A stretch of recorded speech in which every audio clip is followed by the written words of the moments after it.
배우 현빈이 해병대를 제대하고 복귀작으로 출연한 영화 이름이 영린이라는 영화입니다. 영린이라는 것은 용의 턱 밑에 비늘이 가지런히 나와 있는데 하나만 거슬러서 생긴 것을 영린이라고 이야기합니다. 한비자의 세난편의 영린지화라고 하는 것에서 유래됩니다.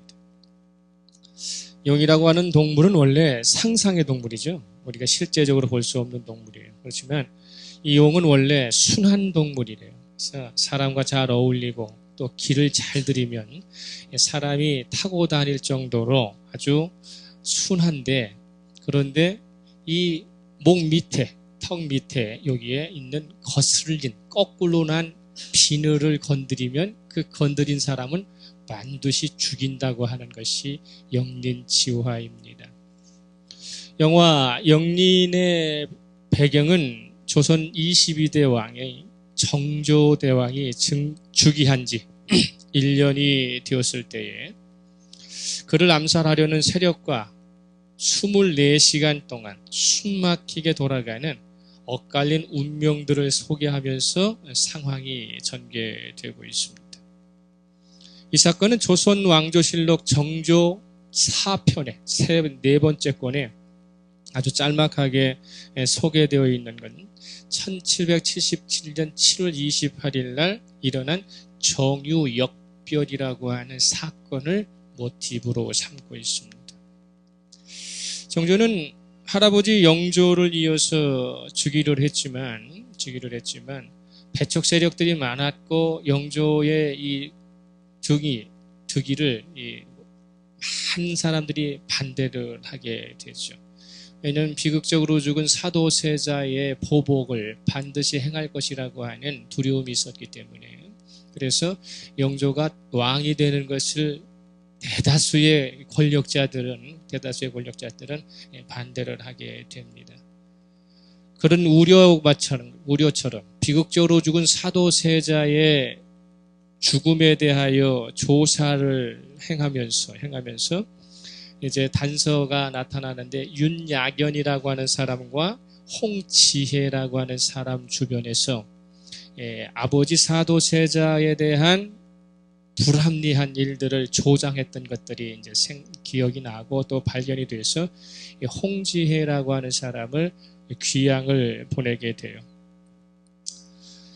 외척 세력이기도 했던 이 세력들이 이제 외척 세력의 거두가 귀양을 가니까 위기를 느낀 나머지 이 홍지혜의 조카 홍상범이라고 하는 사람이 역심을 품게 되죠.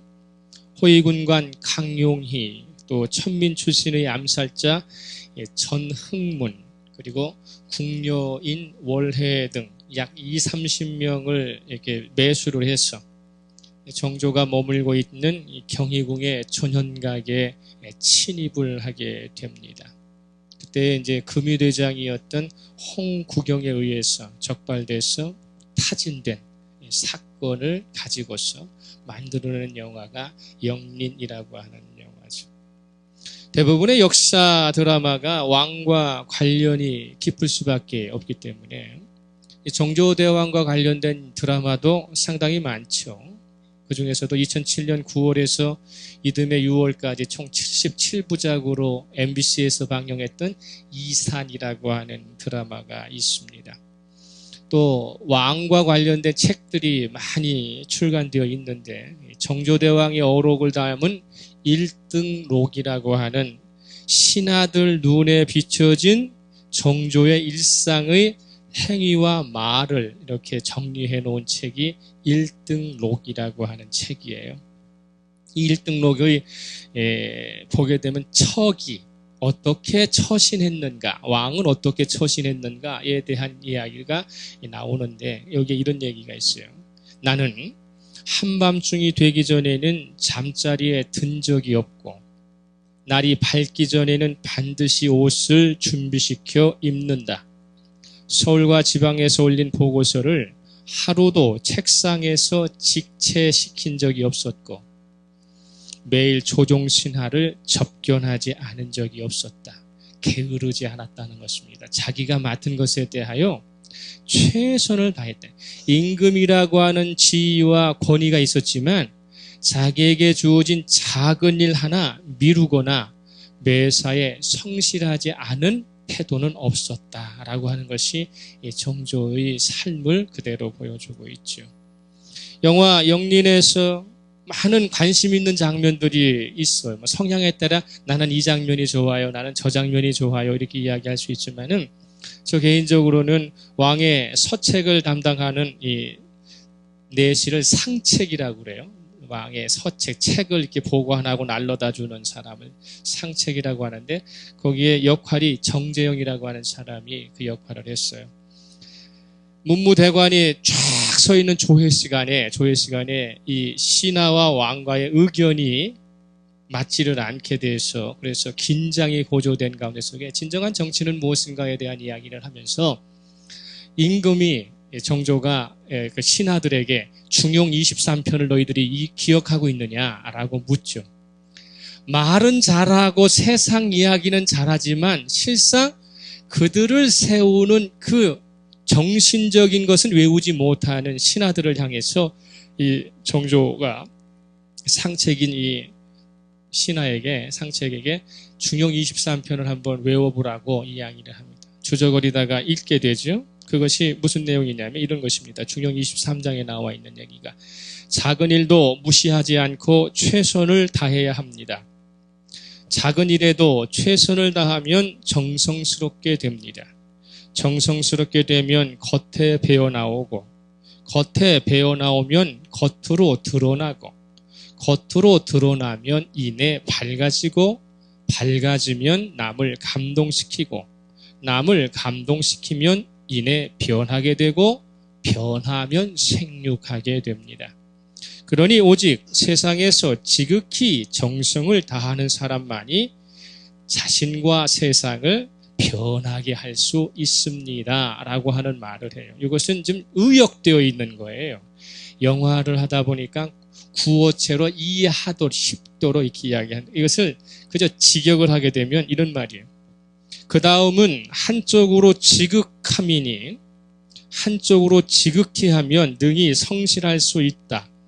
성실하면 드러나고 드러나면 더욱 드러나고 더욱 드러나면 밝아지고 밝아지면 감동시키고 감동시키면 변하고 변하면 화할 수 있으니 오직 천하에 지극히 성실한 분이어야 능히 화할 수 있다. 이렇게 이야기를 한 것이죠.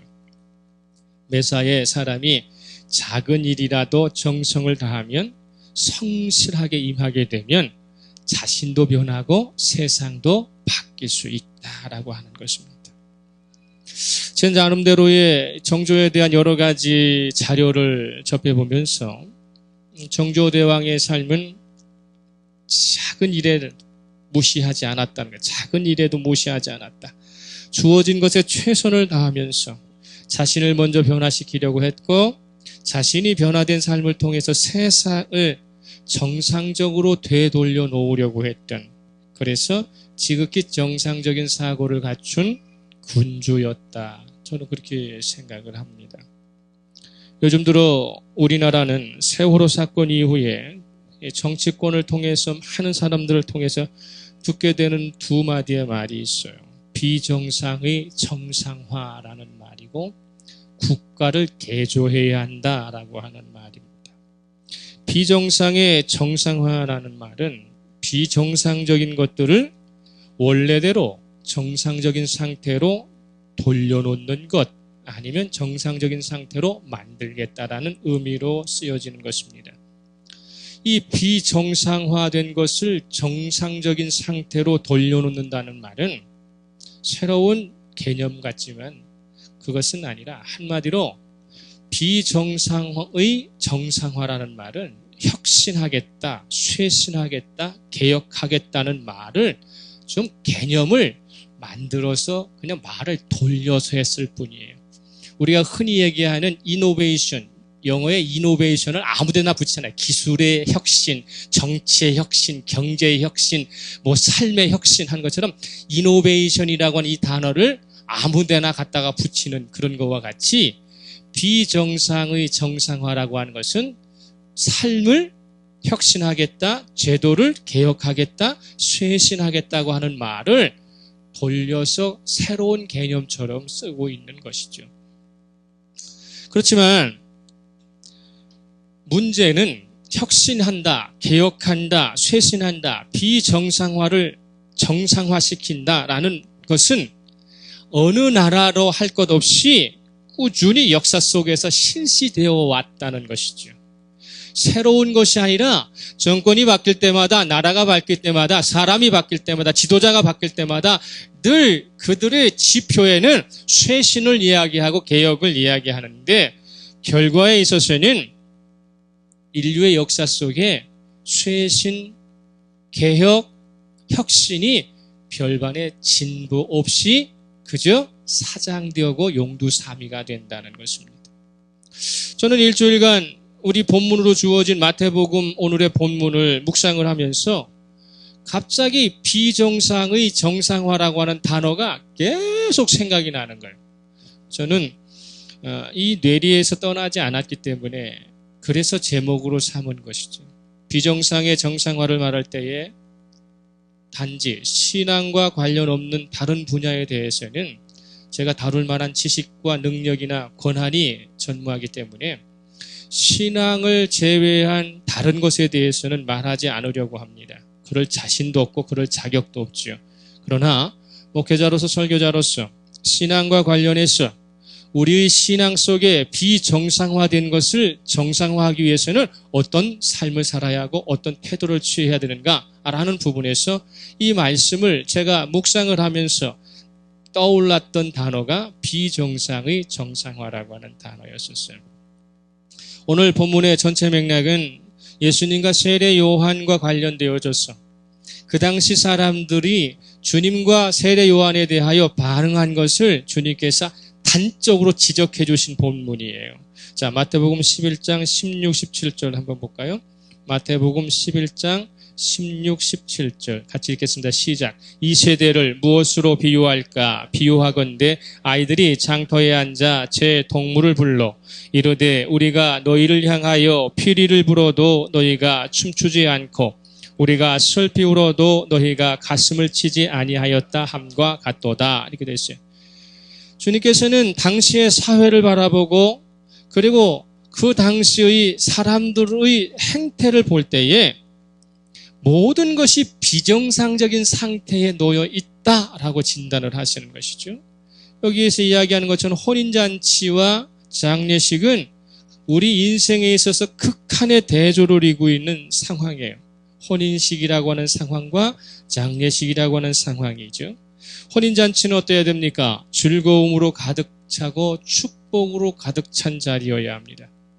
그렇기 때문에 악사들을 초대해서 연주를 시키면 그러면 악사들이 연주를 하게 되면 그 혼인잔치에 하객으로 초대된 사람들은 반드시 뭘 해야 되면 춤을 추어야 돼요. 함께 춤을 추면서 신랑과 신부와 그 혼주의 가족들과 어울리면서 춤을 추면서 축하를 해줘야 하는 것이 혼인잔치에 초대된 사람의 의무예요. 그게 정상적인 거예요. 아이고 나는 못 춰요. 아이고 내가 이런 것이 아니라 악사가 연주를 하면 모든 하객은 어떻게 해요? 동시에 일어나서 덩실덩실 춤을 추면서 신랑과 신부를 축복해주고 혼주들을 축복하면서 함께 즐겁게 보내는 것이 혼인잔치에 초대된 사람의 의무예요. 의무. 그렇지만 장례식은 어떻습니까? 장례식은 진정한 슬픔으로 돌아가신 고인을 추억하면서 이때는 여인들이 그래서 이제 어려운 말로 헌화하는 사람이라고 그래요. 이 유대인의 장례식에는 직업적으로 우는 여자들이 있어요. 직업적으로 우는 여자들이. 그래서 직업적인 우는 여자들이 장례식 내내 시간을 맞춰서 우는 거예요. 그러면은 같이 조문을 하다가 식사를 하다가 있다가 헌화하는 이 여인들이 울면 거기에 장례식에 초대된 하객이 아니라 그 조문객들은 자기의 가슴을 치면서 비통해하면서 돌아가신 고인을 추억하고 그리고 그 장례식의 사람들에게 어떻게 보면 위로를 하게 되는 게 그게 의무예요. 주님께서는 아이들이 시장 장터에서 소꿉장난을 하면서 편을 갈랐어요. 한 편을 갈라서 한 편과 한 편, 두 편을 가지고 혼인잔치의 놀이를 설정해서 놀고 있을 때도 표정과 모든 것이 변하지 않고, 장례식 상황을 만들어 가지고 같이 장례식 상황을 가지고 놀아도 왜곡되어 있는 감정이 나타나는 것이죠. 이것을 뭐라고 보신 거예요? 아이들의 소꿉장난을 통해서 주님 말씀하신 이 세상 사람들이 가지고 있는 행태는 비정상적이다 라고 말씀을 하시는 것이죠. 혼인잔치나 장례식에 부름을 받았다면 반응하는 태도가 달라야죠. 표출해야 하는 감정이 달라야죠. 하다못해 혼인식에 입고 가야 하는 옷과 장례식에 입고 가야 할 옷은 구분되어야 되는 것처럼 매사에 세심하게 작은 것 하나라도 그 상황에 맞게끔 대응하는 것이 세상을 살아가는 정상적인 모습이지요. 결혼식 가는데 칙칙한 검은 양복에다가 검은 넥타이를 하고 가면 혼주가 뭐라고 그러겠어요? 아니 저 사람은 저거 시대 상황 파악을 제대로 못해, 이렇게 얘기할 거 아니에요? 뭐 장례식을 가는데 그냥 빨간 옷을 하고 반바지 입고 말이죠. 그래가지고 가가지고 이상한 옷 입고 가갖고 조문을 하게 되면 뭐라 그래? 저 사람은 정신이 좀 이상한 거 아니야? 어떻게 상황 파악을 못해? 이렇게 이야기하는 거와 마찬가지로 시대가 세상을 살아가는 가운데 속에서 세례 요한, 하나님이 보내신 선지자 세례 요한을 대접하는 것과 하나님이시고 메시아시고 그리스도인 예수님을 대접하는 것이 혼인집에 가갖고는 장례식처럼 생각하고 장례식 가갖고는 혼인집처럼 생각하는 비정상적으로 지금 주님과 세례 요한을 평가하고 판단하고 있다라고 얘기하면서 당신께서 이 말씀을 하시는 거예요. 하나님과 주님의 복음과 관련해가지고 세례 요한은 어떤 사람입니까? 주님의 길을 예비하기 위하여 광야에 외치는 자의 이 소리 역할을 감당했어요. 그래서 자신이 그리스도가 아니고 광야에서 주님을 길을 열어주는 외치는 사람이라고 하는 선지자의 몫을 감당했죠. 그래서 이 사람은 지극히 금욕적인 삶을 살아서 많은 사람들이 거주하는 곳을 가지 않고 늘 광야에만 머물면서 세례 요한은 평생 식사 초대에 응하지 않았다는 거예요. 늘 금욕적인 삶을 살았기 때문에 평생 남이 자기가 세례 요한이 살았어야 33세에 일찍에서 돌아가셨지만 그렇지만 평생 식사 초대에 초대를 하지 않고 초대받지도 않고 가서 함께 즐거워서 남과 더불어 떠들면서 먹은 적이 없어요. 그러니까 바리새인들의 입장에서 볼 때, 서기관들의 입장에서 볼 때, 그들의 기득권 세력들의 입장에 볼 때에 세례 요한의 금욕적인 삶은 따라갈 수가 없는 거예요. 흉내는 내지만 따라갈 수가 없어요. 바리새인들이 하는 금욕, 서기관들이 하는 금욕적인 생활이 세례 요한의 고차원적인 금욕 생활을 따라갈 수가 없어요. 그러니까 세례 요한을 폄하하기 시작해. 뭐라고 그래? 저놈은 정신 나간 놈이야, 미쳐버린 놈이야 라고 폄하를 하면서 세례 요한을 깎아내린 것이죠. 주님은 오시자마자 공생애를 시작하시면서 제일 했던 요한복음에 뭐예요? 혼인잔치집에 가셔가지고 물로 포도주 만드시면서 누구나 할 것 없이 함께 어울리며 먹으며 혼인잔치와 같은 그런 잔치의 나라, 하나님의 나라에 대하여 복음을 전파하시게 된 것이죠. 물로 포도주를 만들어 주실 정도로 함께 어울리는 주님을 바라보면서 사람들은 뭐라고 그래요? 저 사람은 죄인과 세리들과 어울리면서 개걸스럽게 탐식하고 늘 취해 있는 사람이라고 이렇게 또 비난하는 거예요. 한쪽은 금욕하면 그 금욕은 정신 나간 짓이라고 이야기하고, 주님께서는 함께 어울리면서 그들의 아픔을 치유하시고 먹고 함께 하면서 하니까 저거는 먹는 것만 좋아한다고, 그저 뭐 밥 산다는 데만 쫓아다닌다고 이렇게 하면서 폄하를 하게 되는 것이죠.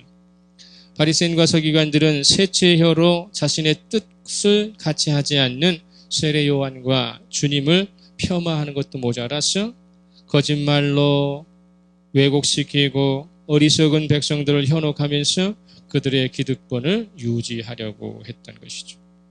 자신들과 같지 않으면 모든 것이 틀렸다고 하는 독단성이 있죠. 유치한 태도로 여론몰이를 하면서 세례 요한과 예수님을 싸잡아서 폄하하고 비난하고 있는 것입니다. 그들 속에는 외식과 가식으로 가득 채워놓고 겉으로는 경건을 가장한 비정상적인 저야말로 거짓된 삶을 살아가는 것을 보면서 예수님께서는 세례 요한을 마지막으로 평가를 하면서 뭐랍니까? 여자 중에 난자 중에 가장 큰 자이지만 하늘나라 천국에서는 이보다 작은 자는 없다라고 말하는 것처럼 주님께서 세례 요한을 크게 평가하시면서도 당신의 나라에 들어오는 성도들을 향하여 뭐라고 합니까? 세례 요한보다 작은 자는 없을 것이라고 받아들이시는 그런 가운데 속에 있습니다. 동일한 하나님 말씀을 품고 삽니다. 바리새인들과 서기관들이 그들이 직업이 무엇입니까? 말씀을 선포하는 것이고 말씀을 가르치는 것이고 하나님의 말씀을 가지고서 재판하는 것이고 백성들의 삶을 인도해가는 지도자의 삶을 살아가는 사람이 바리새인과 서기관이에요. 동일한 하나님으로부터 내어준 말씀을 가지고 살면서 어떻게 세례 요한과 주님이 가는 길과는 전혀 다른 이율배반적인 행동을 표출하고 있느냐는 것입니다. 주님은 이해가 안 간다는 거예요. 너무도 비정상적이라는 것이죠. 정상적이어야 하는 것이 어떤 이유로 말미암아 비정상화 되었는지에 대하여 주님은 분석하십니다. 진단하십니다. 그래서 그에 따른 효과적인 결론과 또 효과적인 것들을 찾아서 그것을 정상적으로 돌려놓으시려고 말씀하시는 것이죠. 자, 19절 봅시다. 19절. 인자는 와서 먹고 마시며 말하기를 보라. 먹기를 탐하고 포도주를 즐기는 사람이요 세리와 죄인의 친구로다 하니, 여기서 주님이 말씀하신 거예요. 지혜는 그 행한 일로 인하여 옳다함을 얻느니라. 할렐루야. 말이 중요한 것이 아니라 그 사람이 아까 정조의 예를 들었던 것처럼 지극히 작은 것에도 성실함으로 자기의 권위가 임금의 자리일지라도 매사에 자기 중심으로 살아가는 것이 아니라 자기에게 주어진 역할은 지극히 작더라도 최선과 성실을 다하게 되면 세상은 변하게 되는 것이라는 것이죠. 주님께서는 말로만이 아니라 삶으로 우리에게 오셨어요. 할렐루야. 천국이 저기 있다 말씀하신 것이 아니라 천국은 여기 있다 말씀하셨다. 정조의 1등록에 나오는 성신편을 다시 한번 보게 되면 이런 글이 있어요. 한겨울 꽃나무는 잎이 없고 언뜻 죽은 듯이 보이지만 그 속에는 생명의 싹이 잠재되어 있습니다. 이때는 꽃이 빛깔도 없고 모양도 없다가 그러다가 따뜻한 봄날이 되면 차츰 꽃눈으로 자라고 꽃봉오리로 맺히고 꽃으로 피어납니다. 사람의 선한 본성도 마찬가지입니다. 평소에는 내면에 잠재해 있다가 외부의 자극을 받으면 그것이 감정으로 드러납니다. 그러나 꽃은 때때로 안개에 가려지기도 하고 사람의 본성도 때때로 욕망에 가려지기도 합니다. 그러다가 안개에 가려진 것이 꽃의 본 모습일 수 없고 욕망에 가려진 것이 사람의 본성일 수 없습니다. 안개가 걷히고 욕망이 제거된 상태, 바로 이 상태가 꽃의 본 모습이요 사람의 본성입니다. 이렇게 얘기하고 있거든요. 여기서 중요한 게 뭐냐면 욕망의 상태에서 벗어날 때 사람의 본 모습을 발견할 수 있다는 것이죠.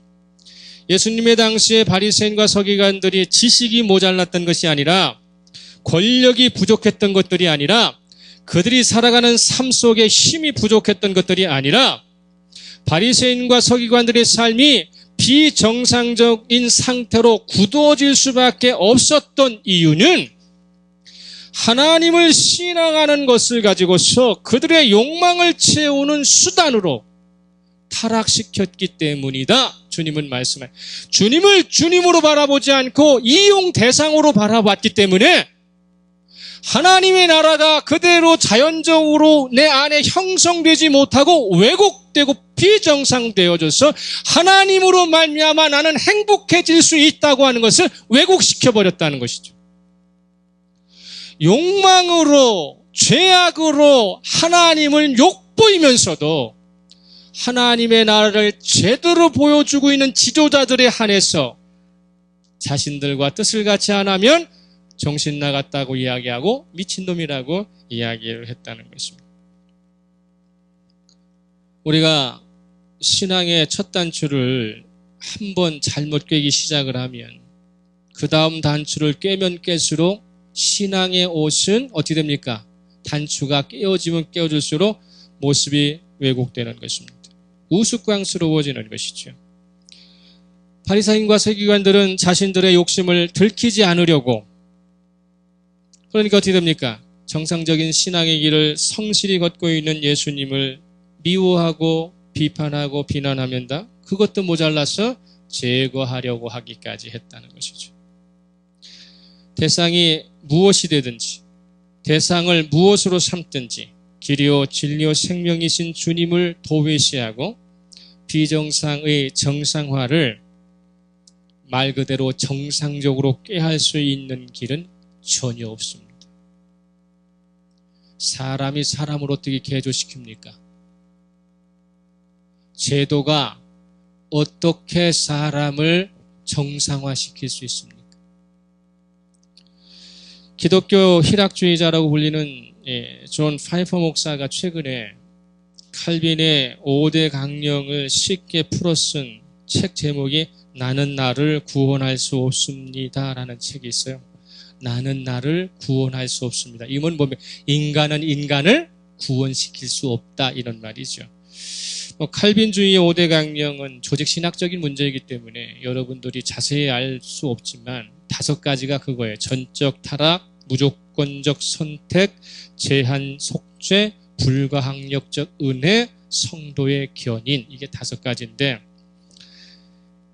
존 파이퍼의 설명을 의하면 이런 거예요. 전적 타락이라는 것은 뭐냐면 인간의 타락한 죄성은 매우 깊고 강력하기 때문에 하나님의 은혜 없이는 인간 스스로 그 죄를 극복할 수도 없고 그 죄를 이겨내어 구원받을 수는 없습니다. 인간은 뭐 했다? 전적으로 타락한 존재이다라는 것입니다. 두 번째로는 무조건적 선택이라는 말이 있어요. 무조건적 선택. 하나님의 선택은 세상이 창조되기 전에 무조건적으로 선택하신, 이게 무조건적은 주권적이라는 뜻이에요. 주님의 주권에 의해서 선택되었기 때문에 값없는 은혜로 인도되어졌어. 하나님의 앞에 예수를 믿어서 회개해서 구원을 얻도록 인도해 주시는 것이 무조건적 선택이에요. 우리가 그리스도인 된 것은 우리의 의지가 아니라, 우리의 노력이 아니라 누구의 은혜라고요? 하나님의 은혜라는 것입니다. 세 번째로는 제한 속죄예요. 제한 속죄. 예수님의 보혈의 피는 그 어떤 도움 없이도 완벽하게 우리를 구원시켜 주시지만 그 속죄를 받는 충만한 효력은 제한되어 있다는 것입니다. 아무나 누구나 그리스도인 될 수 없다는 뜻이에요. 이 뜻은. 제가 자꾸 이유를 이걸 이야기할 때 아무나 누구나 왜 그리스도인이 될 수 없습니까? 묻는다면 제가 이렇게 얘기했잖아요. 조계종의 종종이 전도지 가져간다고 예수 믿겠어요? 이슬람의 교조들이 기독교 복음이 가지고 간다고 그 사람이 기독교로 돌아서겠어요? 그렇지 않아요. 해도 안 되는 사람이 있다는 거죠. 하나님이 선택하지 않기로 작정하신 분은 아무리 믿고 싶어도 믿지 못하는 거예요. 그래서 이것을 뭐라고 얘기합니까? 제한 속죄라는 것이죠. 주님의 충만한 은혜의 효력을 받을 수 있는 사람은 제한되어 있다. 그 제한되어 있는 상황 속에 내가 선택되었다는 것은 하나님의 값없는 은혜라는 것이죠. 할렐루야. 이것이 얼마만큼 대단한 것인가는 죽어보면 알아요. 그렇기 때문에 살아서는 아직 그 감을 영적으로 깨닫지 못하면 조금 모르기 때문에 흔들릴 수 있는 것이죠. 그 다음에 불가항력적 은혜. 사람이 도저히 도덕적으로 회개하는 것이 아니라 하나님께서 성령을 통해서 불가항력적으로 우리로 회개케 하신다는 것이죠. 이 얼마나 큰 은혜예요. 우리가 도덕적으로 회개를 해야만 구원을 받을 수 있다면 그 자격이 있는 사람이 누가 있겠어요. 그러나 성령의 강력한 은혜를 통해서 불가항력적으로 부어주시는 은혜를 통해서 내가 회개가 되는 것이죠. 그리고 중요한 게 성도의 견인이에요. 하나님이 구원하시기로 작정하신 사람은 천국에 이를 때까지 믿음을 지켜서 견뎌내고 소망스럽게 그것을 기다리도록 역사해 가시는 것을 뭐라고 그래요? 견인한다는 것이죠. 고속도로에서 자동차가 고장나면 자동차 스스로는 갈 수 없잖아요. 그럼 뭐 불러야 돼요? 견인차 불러야 되잖아요. 그래서 그 뜻이에요. 고장나버린 차를 다른 곳으로 옮겨가기 위해서 또 다른 동력이 필요한 것이죠. 그것을 견인해 가신다는 것입니다. 디모데후서 4장 7절 8절에서 사도 바울은 이렇게 하나님을 찬양하고 있죠. 디모데후서 4장 7절 8절에서 나는 선한 싸움을 싸우고 나의 달려갈 길을 마치고 믿음을 지켰으니 이제 후로는 나를 위하여 의의 면류관이 예비되었으므로 주 곧 의로우신 재판장이 그날에 내게 주실 것이며 내게만 아니라 주의 나타나심을 사모하는 모든 자에게는. 할렐루야.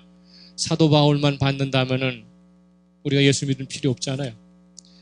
나에게만 아니라 주의 나타나심을 사모하는 모든 자에게는 뭐가 주어진다? 의의 면류관이 주어진다는 것입니다. 인간은 타락으로 인해 하나님의 은혜를 정상적으로 적용받을 수 있는 이 복된 상태에서 추방된 그야말로 뭐랍니까? 비정상적인 상태. 이건 신학적으로 뭐라고 얘기하면 자연인이 되다라는 뜻이에요. 자연인이 되다. 요새 하도 유행하는 게 자연이잖아요.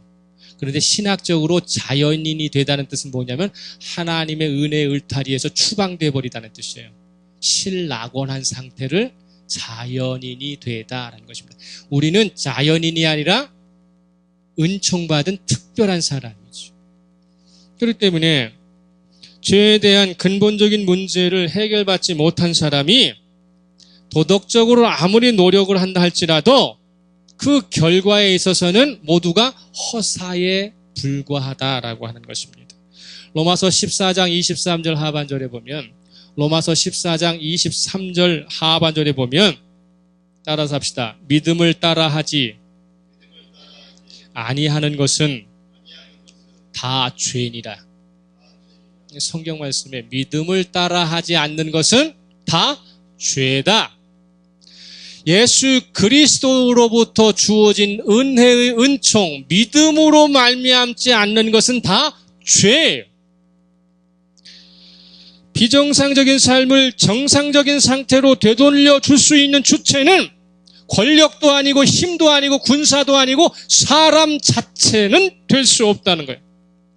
성도라 직분을 주시고 창조 질서에 순응할 수 있도록 성령의 인도를 통해서 끝까지 책임져 주시는 그분만이 우리의 비정상적인 것을 뭘로? 정상적인 것으로 회복시키고 돌려놓으실 수 있다고 하는 사실이죠. 하나님 없이는 역사가 이루어질 수 없어요. 예수 믿는 사람들끼리는 아멘이 되지만 세상 사람들은 시건방진 소리라고 얘기해요. 그러나 동서고금을 막론하고 언제 어디서 권력과 지식 심지어 종교의 힘을 빌어가지고 실시되었던 모든 개혁의 주체는 시도는 미완성으로 끝났을 뿐 아니라 하나님께서 개입하지 않으시는 인간 주도의 개혁은 여지없이 어떤 분야든 간에 실패했다고 하는 사실을 우리는 인정하고 살아야 한다는 것입니다. 기록된 역사서가 이야기하고 있어요. 세계사가 이야기하고 있고요. 개혁을 시도할 때마다 환영받지 않은 지도자가 없어요. 그러나 결국에 가서는 개혁을 시도했던 그 사람이 개혁의 대상이 되어서 퇴출되고 말았어요. 1789년에 프랑스 혁명, 역사 속에 나오는 모든 혁명, 우리나라에서 이야기하는 5.16이라는 것을 혁명이라는 이름으로 이야기하고 있지만, 모든 인간이 주체가 된 혁명, 인간이 주체로 가는 개혁이 완성되어져서 인간의 삶을 더 좋게 만들어 놓았던 시도는 하나도 없다는 사실이죠. 전도서 1장 13절에서 15절에서 전도서 1장 13절 15절에서 마음을 다하며 지혜를 써서 하늘 아래에서 행하는 모든 일을 연구하여 살핀즉 이는 괴로운 것이니 하나님이 인생들에게 주사 수고하게 하신 것이라. 내가 해 아래에서 행하는 모든 일을 보았노라. 보라 모두 다 헛되어 바람을 잡으려는 것이로다. 구부러진 것도 곧게 할 수 없고 모자란 것도 셀 수 없도다. 성경 말씀이에요. 종교개혁가로 불리는 마틴 루터는 1000년을 이어오면서 타락할 대로 타락한 카톨릭을 개혁하려고 하는 정당한 명분을 가지고서 비텐베르크 대학의 그 정문에 95개조의 반박문을 시작하면서 하나님에 의해 개혁이 시작됩니다. 강력한 반대에 부딪혀서 생사를 가늠할 수 없는 어려운 처지에 몰리게 되죠. 루터는 1521년 4월 18일에 일어난 보름스 회의라고 하는 곳에 참석을 했어요. 그 당시에 최고의 권력자인 독일의 카를 5세 황제에게 다음과 같이 자기의 심정을 재판선상에서 이렇게 이야기합니다. 주의 깊게 들으세요. 성서의 증거와 명백한 이성에 비추어 나의 유죄가 증명되지 않는 이상 나는 교황들과 공의회의 권위를 인정하지 않겠습니다. 사실 이 둘은 오류를 범하여 왔고 또 서로 엇갈린 주장을 펴왔습니다. 내 양심은 하나님의 말씀에 사로잡혀 있습니다. 나는 아무것도 초래할 수 없고 또 그럴 생각도 없습니다. 왜냐하면 양심에 반하여 행동하는 것은 안전하지도 못할 뿐 아니라 현명한 일도 아니기 때문입니다. 하나님이여 이 몸을 도우소서. 아멘. 루터가 카를 5세 황제 카를 5세 앞에서 그가 이야기할 때 중요하고 지목할 대목이 뭐냐면 내 양심은 하나님의 말씀에 사로잡혀 있습니다라는 말이에요. 하나님의 말씀에 사람의 양심이 붙잡혀 있지 않으면 그가 그 어떤 훌륭한 일을 해도 성공할 수 없다는 것입니다. 하나님의 말씀에 붙잡혀 있지 않는 한 그 어떤 것도 인간의 비정상의 정상화는 꿈꿀 수 없다는 것입니다. 제가 6월 중순에 출간된 김영복 목사라고 하는 분의 팔레스타인을 걷다라는 성지순례에 관한 책이 있어요. 김영복 목사가 이 책을 시작을 하면서 우리에게 질문을 하나 던져요. 여행과 순례의 차이는 뭐냐고. 여행과 순례의 차이. 순간 생각해 보세요. 순례도 여행이고 여행도 순례인데, 그런데 여행과 순례는 다르다는 것이죠. 순례는 자기 종교의 유적지를 돌아다니면서 예배를 드리는, 즉 종교적 목적을 두고 하는 여행을 순례라고 그래요. 때문에 순례는 우리가 한자로 얘기하면은 돌아다닐 순자에다가 예배할 예자예요. 그러니까 발로 밟으면서 돌아다니면서 몸으로 하나님께 뭐 한다? 예배하는 것을 그걸 뭐라고 그래요? 순례라고 그래요. 근데 순례 앞에 뭐를 붙였고? 성지를 붙이죠. 팔레스틴 땅이 성지입니까? 돌과 광야와 사막과 바람만 불고, 예? 유대인과 팔레스틴 사람들의 피비린내 나는 전쟁터. 거기가 어떻게 성지가 될 수 있어요? 그곳을 전쟁터고 아직도 평화가 존속하지 않는 그곳을 성지라고 이야기하는 것은 우리의 신앙이 되신 예수 그리스도께서 그 땅에 삶을 사시고 발자취를 남겨놓으셨기 때문에 주님의 발자취가 묻어있는 곳이기 때문에 거룩한 땅이지요. 팔레스틴 이스라엘 땅이 거룩한 땅이 아니라 그 척박한 땅에 누가 계셨기 때문에 주님이 계셨기 때문에 성지가 되는 것입니다. 주께서 걸으신 지역이 무조건적 거룩한 땅은 아니에요. 주님께서 걸으셨다고 다 무조건적 거룩한 땅은 안 돼요. 주님과 특별한 관계를 맺고 주님께서 의미를 부여하신 곳이만 성지가 되는 것입니다. 주님은 예루살렘 성전을 향해서 뭐라고 얘기하십니까? 돌 하나 돌 위도 돌 하나가 돌 위에 남지 않을 것이다. 그 수많은 사람들이 예루살렘의 성전에 감탄하고 예루살렘 성전에서 정말로 삶의 모든 진정성의 것을 드렸지만 주님은 일고의 가치 없이 돌 하나가 돌 위에 남지 않을 것이다. 그 당시에 이 헤롯 대왕에 의해서 예루살렘의 성전은 46년간 지어졌어요. 예루살렘 성전이 마무리가 된 게 AD 64년입니다. 그런데 AD 70년에 티토에 의해서 성전이 완전히 무너져요. 봉헌한 지 불과 몇 년 만에 사글이 없어진 게 예루살렘 성전이에요. 주님은 거기에다 의미를 두지 않으셨어요. 또 한편 주님과 관계없는 것은 주님께서 가치 있다 말씀하지 않았어요. 주님께서 예루살렘 성전을 거느시면서 수많은 사람 가운데 속에 부자들이 헌금함에 돈을 많이 넣는 것을 보시죠. 그때 주님께서는 부자들이 돈 많이 헌금하는 것을 아무도 생각 안 하시고 과부가 정말 자기의 생활비의 전부인 2렙돈, 오늘날 같으면 500원도 안 되는 돈이죠. 그거 2렙돈을 넣었을 때 어떻게 주님께서 그걸 보셨는지 모르죠. 이 사람들 중에 가장 많이 했다라고 말씀하십니다. 우리의 삶 속에서 주님이 인정하지 않는 삶은 정상적인 것이 아니죠. 주님이 인정하시는 거야만 비로소 우리는 뭘 가지세요? 정상적인 삶을 살아갈 수 있는 것입니다. 우리나라에서 한 해 평균 이집트, 시리아, 요르단 이렇게 해서 성지 순례를 가시는 분이 4만 명 정도 된다고 그래요. 그러면은 평균자와 한 사람당 250만 원 정도 들거든요. 250 곱하기 4만 해보세요. 얼마 나오나. 엄청난 재원이 지금 쏟아지는 거예요. 성지를 가는 이유는 뭡니까? 주님의 발자취를 따라 하나님의 새로운 신앙의 관계를 형성해서 좀 내가 변화되고 싶어서 가는 거 아니에요? 성지순례는 목적은 하나요. 내가 하나님으로 말미암아 새로워지는 것을 목적으로 가는 거예요. 여기가 비아 돌로로삽니다. 여기가 뭡니다. 그거 보고 와갖고 뭐가 믿음이 성장하지 않고 믿음이 성숙하지 않으면 성지순례는 그저 하찮은 뭐에 불과하다? 여행에 불과한 거지요. 그저 다녀온 것에 불과한 것입니다.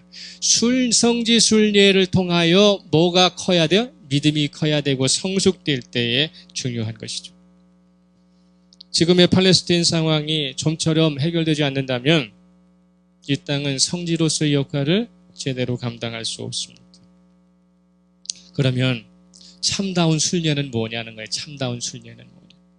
이 김영복 목사는 진정한 순례가 이루어져야 할 것은 매일매일 성도의 삶이어야 한다. 이렇게 이야기합니다. 2000년 전, 3000년 전 우리와 역사를 달리하고 있는 유대인들의 그 땅에 가서 거기에서 아무리 봐서 그거 보면 뭐 할 거예요? 내 삶이 변하지를 않으면. 그렇기 때문에 진정한 순례는 자기가 살고 있는 지금 이 자리에서 주님의 발자취가 남고 주님이 함께 하시면 그것이 뭐가 되는 것입니까? 성지가 되는 거예요. 주님이 계시면 그것은 뭐가 된다? 성지가 되는 것이죠. 그렇기 때문에 쉽게 갈 수 없는 팔레스틴 땅을 밟고 오면 믿음에 상당한 도움이 되지요. 부족한 정도. 갔다 오니까 눈이 트이고 영적인 거로 변하는 건 사실이에요. 그러나 나의 삶의 자리, 매일매일 내 삶이 펼쳐지는 곳이 전쟁터되고 비정상적인 상황이 계속 방조된다면 주님이 잘자치가 서린 곳을 수백 번 다녀온들 그 사람에게 어떤 믿음의 성장이 있고 성숙이 있겠습니까? 오늘 나의 자리가 무슨 자리가 됩니까? 주님이 함께 하시는 자리가 되는 것이죠. 주님이 함께 하시는 자리는 곧 뭐가 되는 것입니까? 나의 비정상적인 것들이 뭘로 돌아가는, 정상으로 돌아가는 자리가 되는 것입니다. 오늘은 특별히 우리가 맥추감사절이라는 것이죠. 맥추라는 것은 맥은 보리맥자예요. 그래서 보리를 추수해서 상반기를 준비하는, 그래서 하반기를 마무리하면서 감사로 마무리하는 것이 맥추예요. 저와 여러분은 주님 앞에 정상적인 마음으로 감사 행위를 하고 있느냐는 것입니다. 아니면은 아무런 의미를 부여하지 못한 채 겉으로만 흉내내는 비정상적인 감사의 자세에 물들어 있지는 않느냐는 것입니다. 하나님의 은혜 없이 살 수 없다고 말하면서도 은혜 받기 위한 우리의 태도는 신앙의 정상적인 정도의 길을 버리고 그저 의무에 못 잊어서, 그저 체면에 못 잊어서, 그래가지고 마음을 속이고, 그래서 겉으로 어떻게 해서 해갖고 넘어가고, 이런 것들이 반복이 되면 우리의 믿음의 성장은 정상적으로 커질 수 없는 그런 부분들이 되는 것이죠. 마음은 있지만 형편을 따라주지 못해서 그럴 수도 있습니다. 그러나 중요한 것은 뭡니까? 내가 하나님의 감사를 향하여 나는 무엇을 정상적으로 준비하고 있는 사람인가를 생각해야 합니다. 끝으로 팔레스틴 땅은 일부 평야 목초지도 있지만 대부분의 땅이 뭡니까? 광야요 사막입니다. 돌산입니다. 광야와 사막을 구분하는 기준점은 강수량이에요. 그래서 100mm에서 300mm 이하로 내리는 곳은 사막이고요. 연강수량이 100mm에서 300mm 이상 비가 오면 그건 뭐가 됩니까? 광야가 되는 거예요. 사막은 아무것도 살 수 없는 것이지만 광야는 잡초라도 자라는 것입니다. 광야와 사막의 구분은 비가 조금 내리느냐 안 내리느냐 차이예요. 그러면 퀴즈 내겠어요. 우리나라의 연강수량은 얼마입니까? 네, 평균 1300 정도 돼요. 계속 줄어들고 있죠. 우리나라도 지금 물 부족 국가이죠. 자, 그러면 소위 이야기하는 광야와 사막에서 살아가는 사람들이 행하는 감사, 1300mm가 넘는 강수량을 가지고 있어도 풍요로운 땅을 가지고 있는 이 나라의 사람들이 가지고 있는 감사는 질적으로 달라야 합니다. 사망의 음침한 골짜기이고 광야 같은 길을 가더라도 진정한 정상적인 감사를 가지고 하늘을 향하면 가는 곳마다 광야에서 뭘 만나요? 샘물을 만나는 것이죠. 광야에 염소를 보내고 양을 보내고 목초로 하는 것은 샘물이 있기 때문에 그렇습니다. 저희들의 인생의 삶이 아무리 팍팍한 광야와 같은 것이라도 믿음이 하나님으로 정상적으로 작동하면 가는 곳마다 샘물을 만나게 하신다. 할렐루야. 우리의 인생 가운데 속에 1300mm의 물로 늘 풍족한 것이 아니라 광야 같은 인생을 살더라도 주님이 예비하신 샘물을 만나고 오아시스를 만나 죽이고, 그래서 팍팍한 인생이지만 다시금 살아갈 수 있고 다시금 용기를 얻을 수 있는 그런 선택을 해야 합니다. 신앙의 비정상화가 정상화될 수 있도록 말씀의 자리 사모하시기 바랍니다. 기도의 자리 사모하시기 바랍니다. 그래서 성령의 은총을 통해서 오늘도 감사가 진정으로 충만한 그런 삶을 사시는 저와 여러분 되시기를 예수 그리스도 이름으로 축복합니다. 침묵하겠습니다.